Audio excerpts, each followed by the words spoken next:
Bueno, vamos a comenzar esta pequeña clase grabada. Vamos a ver un poquito de ACB. Y vamos a empezar con una introducción, con un paso, ¿sí?, del sistema nervioso. Nosotros definimos el sistema nervioso como el encargado de dirigir, supervisar y controlar todas las funciones y actividades de nuestros órganos y nuestro organismo en general, ¿sí? Reconocemos tres funciones principales, ¿sí?, del sistema nervioso, que es la función sensitiva, la función integradora y la función motora.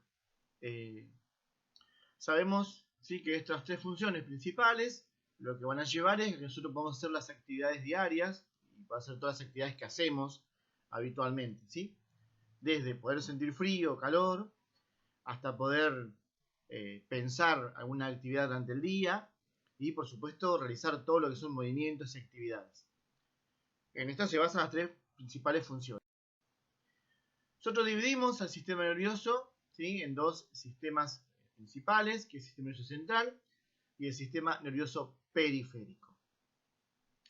Entendemos acá, ¿sí?, en este pequeño cuadrito, cómo se divide cada uno de los sistemas y, por supuesto, la importancia que tiene y la relevancia que tiene con respecto a las funciones que cada uno realiza. Vamos a dejar bien en claro que todas las actividades o todo lo que nosotros hacemos, consciente e inconscientemente, se produce en el sistema nervioso central, ¿sí?, mediante las funciones integradoras, ¿sí?, donde cada lugar o cada segmento de nuestro sistema central va a originar una respuesta en determinados lugares o determinados segmentos. Y se puede realizar todo esto debido a nuestro sistema nervioso periférico, que está compuesto por nervios, ¿sí?, los cuales reciben información y cuales van a responder con información. Todo esto es posible, como ya lo hablamos en el sistema nervioso, debido a una célula nerviosa, que conforma lo que es el tejido nervioso, que es nuestra neurona, ¿sí? Ahí les puse como definición una parte importante de la función de la neurona, que es el transporte de información, ¿sí? El transporte de información de una neurona a otra se denomina sinapsis. Ahí tenemos, y lo habíamos hablado en neuro, de que la neurona está compuesta por varias partes, ¿sí?, y estas partes, cuando sufren alguna lesión o tienen una neurodegeneración, va a producir ciertas secuelas, un mal funcionamiento de las actividades que tienen que ver con lo neurológico. Algo importante, ¿sí?, que nos va a referir un poco a lo que sucede en el ACV, es clasificar dos tipos de neuronas principales para nosotros, ¿sí?, que es la motoneurona superior y la motoneurona inferior. Las motoneuronas superiores son las encargadas de realizar todas las actividades, ¿sí? Estas específicamente lo que realizan son actividades motrices. Estas se encuentran en la corteza cerebral, ¿sí?, y tienen una serie de vías que van a transportar su información a través de la vía piramidal. Y esta va a terminar en la vía espinal, ¿sí?, o en la que es la vía espinal, y de ahí va a ir ¿a dónde? A los nervios y a los segmentos que se encuentran la motoneurona inferior. Esta neurona inferior es la encargada de realizar todas las actividades, la respuesta que le dirija la motoneurona superior. Es importante entender esto, ¿por qué? Porque cuando yo tengo una lesión a nivel superior, que lo vamos a ver, pierdo la motoneurona superior, por ende no hay quien mande una señal, pero la inferior va a seguir viva. En el caso de que muera la inferior, ¿sí?, que va a suceder en un 99% cuando hay una destrucción de lo que es la médula espinal, ¿sí?, o lo que son los pares craneales de la columna vertebral, no va a haber función, ¿sí?, en lo que son de lo que es la cervical para abajo. Acá les hice una pequeña introducción de un dibujo, ¿sí?, donde podemos encontrar la corteza cerebral, donde estaría nuestra motoneurona superior, ¿sí? Tenemos nuestra cápsula interna, que es una parte también donde se va a ver un centro integrador, el tronco encefálico y la médula espinal. Todas esas partes, ¿sí? Todos esos segmentos, está dirigido y va a estar funcionando lo que es la motrina superior, desde la corteza hasta la médula espinal. Cualquier lesión que se produzca en todo ese tracto va a originar la muerte o la secuela de la insuficiencia de la motoneural superior. Más abajo, ¿sí? Después ya cuando pasamos de la porción de médula espinal, tenemos lo que es la motoneural inferior. Ahí tenemos una interneurona, ¿sí? Que lo habíamos hablado, y tenemos lo que es, por supuesto, la célula del asta anterior, el nervio periférico y la placa terminal motora. Todas estas van a formar, ¿sí? La conexión con la motoneural inferior para realizar una actividad, ¿sí? Bien, cuando hablamos de ACV, ¿de qué hablamos? Principalmente algunos puntos importantes. Hablamos de que afecta tanto a hombres como a mujeres y que puede suceder en cualquier edad, ¿sí? Es la primera causa de discapacidad que tenemos en la República Argentina y ocupa el tercer lugar como causa de muerte en el mundo. No es algo que no sea para preocuparse, ¿no? Y en Argentina es de 180 casos cada 100.000 habitantes. Es bastante importante el promedio que hay de personas que sufren ACV en la República Argentina. Ahora, ¿qué es el ACV? El ACV, como una definición, es la interrupción del flujo sanguíneo al cerebro, ¿sí? Generalmente causado por una obstrucción o ruptura de uno o más vasos que lo irrigan. Recuerden que el cerebro, como todos nuestros órganos, sobre todo el cerebro, está totalmente irrigado y oxigenado, ¿sí? Ahora, nosotros vamos a dividir el ACV en dos tipos de ACV. El ACV isquémico y el ACV hemorrágico. Cuando hablamos del isquémico, hablamos de un ACV producido por un coágulo, ¿sí? Que efectivamente puede ser producido por un coágulo embólico o un coágulo trombólico, ¿sí? Y el hemorrágico hablamos lo que es la ruptura de un vaso. Ahora, nosotros denominamos isquemia, ¿sí? A la disminución transitoria o permanente del flujo sanguíneo en el capilar y consecuente disminución del aporte de oxígeno. ¿A qué nos referimos acá? De que acá hay una obstrucción producida por un coágulo que lo que hace es impedir el paso de la sangre y por ende impedir el paso de oxígeno. Cuando nosotros tenemos una hipoxia, una disminución de lo que es la oxigenación, sabemos que nuestros tejidos empiezan a morir. ¿Y por qué se produce esta isquemia? Se produce por un coágulo, ¿sí? ¿Y qué es un coágulo? Pregunta de final. Es una masa de sangre que se forma cuando las plaquetas de la sangre, las proteínas de las células, se pegan entre sí. Después podemos llegar a ver, ¿sí? Y poder, digamos, desmembrar un poco esto de cómo se forma un coágulo, pero en grandes rasgos es esto, ¿no? Una masa de sangre, ¿sí? Que se va a pegar con las plaquetas y algunas proteínas, ¿sí? Y también la podemos asociar ¿a qué? Al colesterol alto de las grasas. En conclusión, el coágulo lo que va a hacer es obstruir un vaso principal, un vaso que va al cerebro, y esto va a originar lo que es la isquemia. Ahora, existen dos tipos de coágulos, como dijimos, el trombólico y el embólico. El trombólico es un coágulo que se origina directamente en un vaso, y el embólico es un coágulo que puede viajar, ¿sí? Bien, acá lo explico un poquito más para que se entienda, ¿sí? Que específicamente el coágulo embólico puede originarse en cualquier parte, ¿sí? Pues por eso se denomina embolia. Este coágulo puede viajar y puede estacionarse en el cerebro, pero también puede estacionarse en otros lados, por ejemplo, en los pulmones, en la arteria pulmonar y producir lo que es una embolia pulmonar. Y el embólico es el coágulo más común que puede producir lo que es un ACV isquémico, ¿no? ¿Por qué? Efectivamente se origina directamente en el cerebro, en los vasos del cerebro, ¿sí? Ahora, una de las cosas que acá nombramos es la aterosclerosis, ¿sí? Que lo que va a producir es la acumulación de placa en el interior de una arteria. Esta acumulación de placa, ¿sí? Puede ser producida también por lo que hablaba anteriormente, que puede ser por colesterol alto, grasas, ¿sí? Y bueno, específicamente lo que es la acumulación de una masa de sangre porque se pega la plaqueta. Bien, ahora cuando hablamos de hemorrágico, ¿sí? Definimos cuando se revienta o se rompe, ¿sí? Un vaso y sangra, ¿sí? Dentro del cerebro y produce lo que es la hemorragia. Esto precisamente lo que va a hacer es dañar las células cerebrales, por supuesto. ¿Por qué? Primero porque se rompió un vaso, va a producir un sangrado, por ende va a producir ahí como que hay un aumento de la presión craneal, ¿sí? Y, por supuesto, la parte que ese vaso irrigaba, ya no irriga más, se va a empezar a morir directamente. Acá les puse dos tipos de hemorragias, ¿sí? O dos tipos de ACV hemorrágico. Y uno es la hemorragia intracerebral, ¿sí?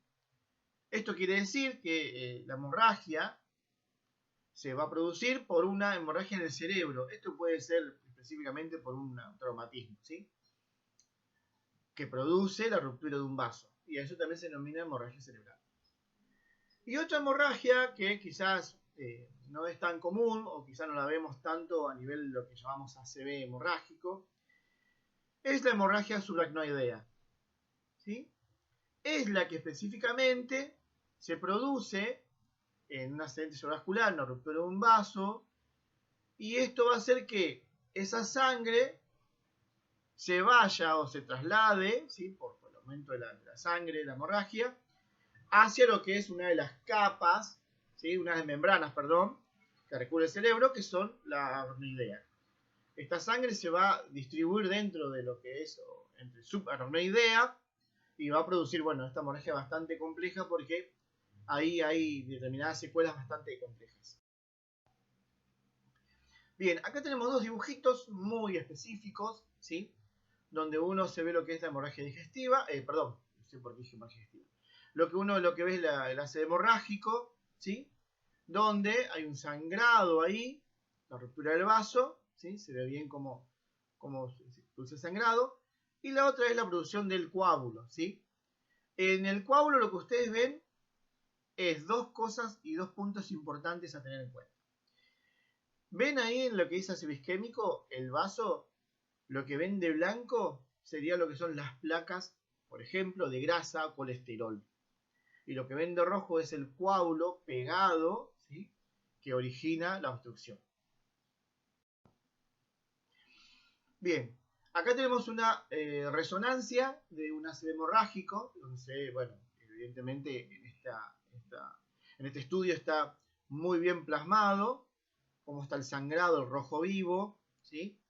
Después, más adelante, si quieren investigar un poco más sobre esas secciones, ahí es donde nosotros nos damos cuenta qué secuelas va a tener el paciente, porque vemos que parte del cerebro o de sus zonas están afectadas, ¿sí? Cuando se produce lo que es un infarto cerebral, porque en realidad la palabra también puede ser infarto cerebral o ACV, ¿sí? Se producen dos fenómenos fisiopatológicos. Uno es la hipoxia tisular. ¿Qué quiere decir esto? La muerte celular debido a obstrucción vascular. Y la otra es las alteraciones metabólicas de las neuronas debido a la evolución de los procesos enzimáticos. Todas nuestras células, lo hablamos cuando hablemos célula, ¿sí? Todas nuestras células producen diferentes tipos de procesos enzimáticos, de procesos, digamos, celulares, donde hay intercambio, ¿sí? En relación con su interno y su externo. Y cuando se va a producir la muerte de una zona, por ende muerte celular, todos esos procesos no pueden realizarse. Entonces se producen diferentes tipos de secuelas metabólicas. ¿Qué queremos explicar con esto? Que no solamente a nivel, digamos, motriz vamos a tener una lesión, sino también a nivel metabólico.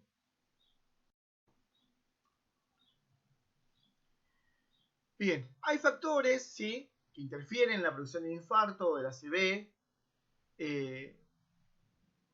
de acuerdo, ¿sí?, a los tiempos. Por ejemplo, la rapidez con la que se produce la obstrucción o la ruptura de un vaso va a dar, digamos, como un tiempo determinado para poder revertirlo de alguna manera, ¿sí? Esto nos dice a nosotros la necesidad de poder hacer un diagnóstico rápido, certero, y de poder realizar todas las actividades, ¿sí?, todos los procedimientos lo más rápido posible para evitar el mayor daño posible, ¿sí? Y ahí puse un punto importante que es la hipotensión arterial, ¿sí? La cual actúa negativamente para que se hagan los colaterales. ¿Es por qué? Porque cuando se produce una ACV, lo primero que vamos a ver es el estado agudo, el estado de shock, ¿sí?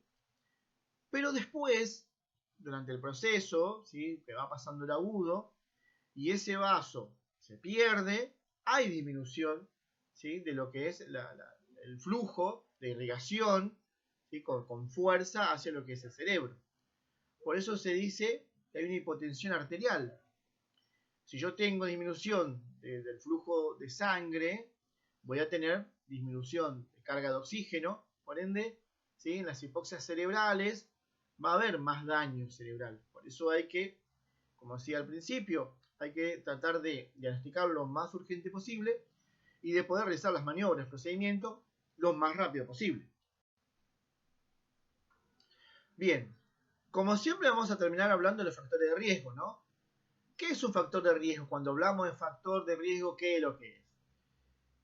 Es algo que incrementa su probabilidad de contraer una enfermedad o problema de salud. Nosotros vamos a definir algunos factores de riesgo, ¿sí? Que no se pueden cambiar, pero otros sí. Muchos factores de riesgo que podemos cambiar son los que nosotros tenemos control, ¿sí? ¿Y cuál sería un factor de riesgo que yo tengo control? Por ejemplo, no fumar, no tomar, no hacer una mala alimentación. Y hay factores que yo no tengo ningún riesgo, pero efectivamente, si hago lo anterior, lo voy a evitar. Por ejemplo, un factor de riesgo que yo no tengo ningún control o no puedo cambiarlo es que es hereditario, por ejemplo. ¿Sí? O que yo tuviera una patología que viene de familia, como por ejemplo la diabetes.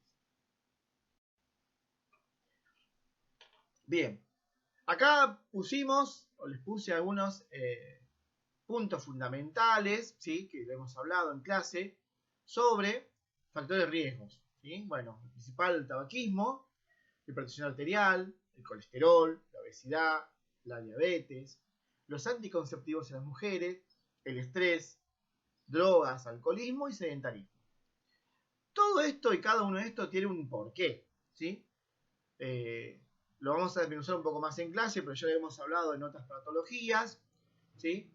Pero bueno, puedo tocar un tema o puedo explicarles alguno muy puntual que tiene que ver, por ejemplo, con los anticonceptivos, que hay estudios hechos, que específicamente lo que hace el anticonceptivo es aumentar la tensión arterial, ¿sí? Aumentar las probabilidades de rupturas, ¿sí? de vasos cerebrales o de coágulos. Esto es algo que se viene estudiando hace mucho tiempo y que se plantea y se busca eliminar de alguna manera ciertos anticonceptivos y se ha demostrado que a largo plazo producen muchos ACV en las mujeres. La diabetes y el estrés son, digamos, como dos patologías, ¿sí? Sobre todo la diabetes, que, bueno, tienen su factor de riesgo fundamental debido a la disminución, ¿sí? De la nutrición o la mala nutrición de los vasos, ¿sí? Y la pérdida de elasticidad de vasos, ¿sí? Producido por la diabetes. Y el estrés es algo que lo hablamos todo el tiempo en clase, es inevitable estar en todas las patologías. Cuando hablamos de signos y síntomas, hablamos de algunos signos y síntomas, mucho más específicos, ¿sí? Bueno, dolor de cabeza intenso y repentino, pérdida de conocimiento, ¿sí? Que puede llevar al coma, vómitos, afasia, disartria, mareos, vértigo, dificultad para mantener las piernas derechas y elevarlas, fotofobia, inquietud y confusión, y ataques que pueden terminar en convulsiones. Bien, acá le puse un pequeño cuadrito con ciertas imágenes para que tengamos alertas, ¿sí? En el caso de pensar que es una ACV, ¿sí? Y lo primero que tenemos es problemas para ver con uno o ambos ojos, ¿sí? Pueden tener visión borrosa, el mareo y la pérdida de equilibrio o coordinación, y síndrome del fumador de pipa, ¿sí? En la primera imagen vemos lo que se llama una mueca simétrica, que lo que sería es una afasia, ¿sí? Y en la 2 lo que vemos es la pérdida de coordinación o pérdida de fuerza en uno de los lados, ¿sí? En este caso, En el cuadro 2 vemos que el paciente le habrán pedido que levante los dos miembros superiores en una línea y uno se le cae, no lo puede levantar. ¿Sí? Y en la 3 hablamos sobre la imposibilidad de producir ciertas palabras o decir ciertas palabras, y a eso se denomina disartria. ¿Sí? Quiero que entiendan la diferencia entre una afasia y la disartria, se ve en el cuadro 1 y el cuadro 3, que la afasia es la caída, ¿sí?, de lo que es el músculo, ¿sí?, de la cara, y la disartria son los músculos que permiten el habla.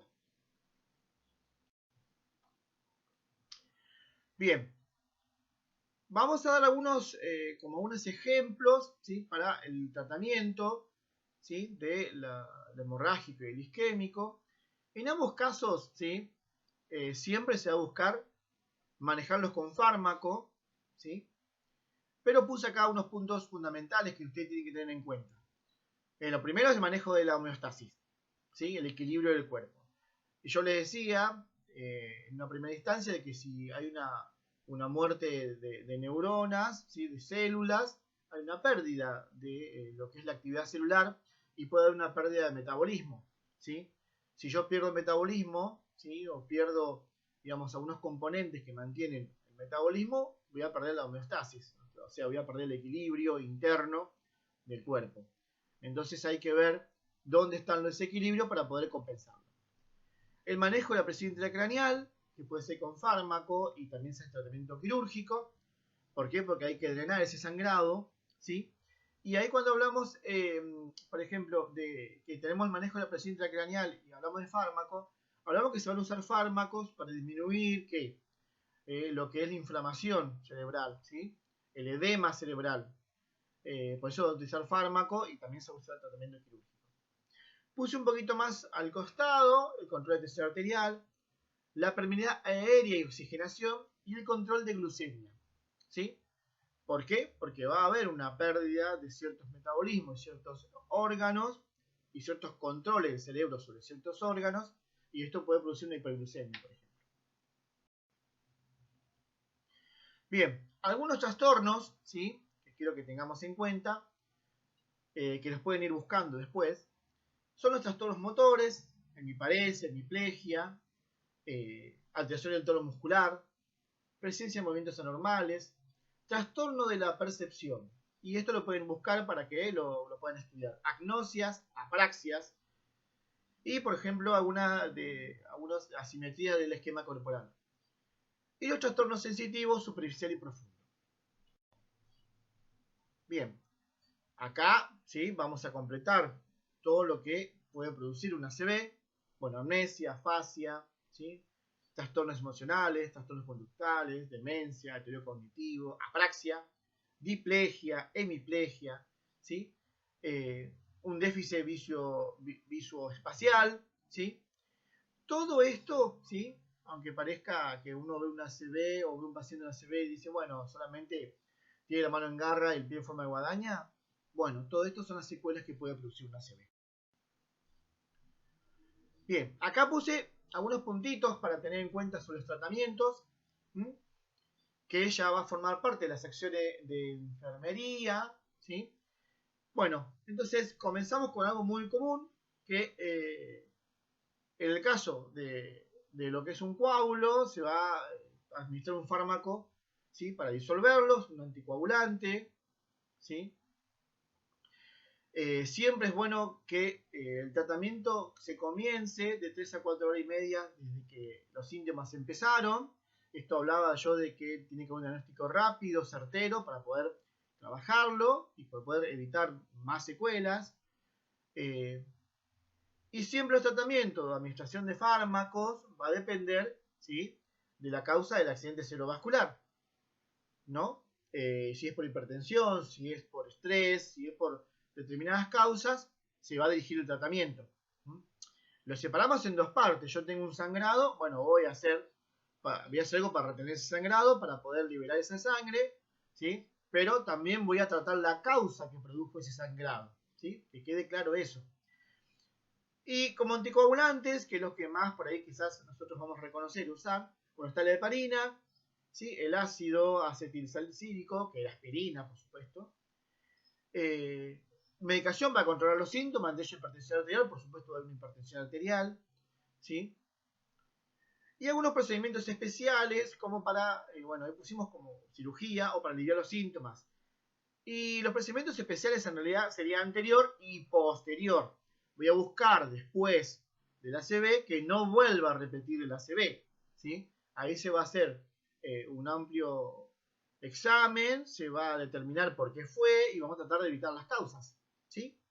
O tratar de evitar que el paciente se aleje de sus causas, ¿sí? Como factores de riesgo y evitar que haya otra ACV. Bueno, importante, nutrientes y líquidos, ¿sí? Esto tiene que ver con la alimentación y la hidratación. Y ahí pusimos una sonda de alimentación, ¿sí? O sonda de gastrostomía. ¿Por qué? Porque muchos pacientes pierden la dilución. Por ende, después terminan con una zona nasogástrica o con un botón gástrico. Hice una lista, ¿sí? De cuidados de enfermería, muy específica, ¿sí? Pero que ustedes lo tienen que saber, por supuesto. Y acá tenemos varias cositas importantes, como la administración de nebulizaciones con suero, ¿sí? Control de saturación, estoy nombrando algunas, pero ustedes las tienen que saber todas. Colocación de sonda orogástrica, nasogástrica, coordinación con el servicio de nutrición, baño diario del paciente, evitar buena sábana, esto ya sabemos por qué, ¿sí? Administración de ejercicios pasivos, esto ya es parte de otro grupo interdisciplinario que se da kinesiología. Y administración de masoterapia. A nosotros nos importa todo lo que tiene que ver con la acción de enfermería.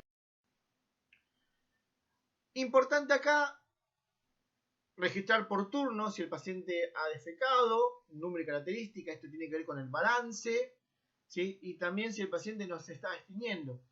No se olviden de que acá tenemos una ACV y si hay una hemiplegia completa, si por la palabra lo dice, de medio cuerpo, puede que ya tenga una parte del intestino que no trabaje. Por ende, el paciente puede tener ¿qué? Obstrucción intestinal. Y también tenemos que lo que es el balance hídrico, ¿sí? Esto va a ser todo registrado y controlado y la respuesta o la aplicación del tratamiento va a ser por indicación médica. Bien, esto como decía al principio, es importante, ¿sí? Repetirlo, de que las personas que tienen los signos y síntomas lleguen lo más rápido posible a la guardia, al hospital, para que se realice un tratamiento urgente. Por eso, repito, y lo volveré a recalcar, es importante que aprendamos a identificar los signos y síntomas de una ACV. Bien, repito lo mismo, ¿sí? Los tratamientos van a depender de una causa del accidente cerebrovascular, donde se puede aplicar anticoagulantes, ¿sí? Medicación para controlar los síntomas y procedimientos. Bien, no la hice muy larga para que lo entiendan, para que lo estudien. Y lo que van a hacer en casa es buscar fármacos para la ACV, su dosificación y para qué sirven, ¿sí? Y vamos a realizar una lista más extensa de las funciones de enfermería, ¿sí? Con su justificación. Así que nos vemos la próxima clase y cualquier pregunta me la hacen.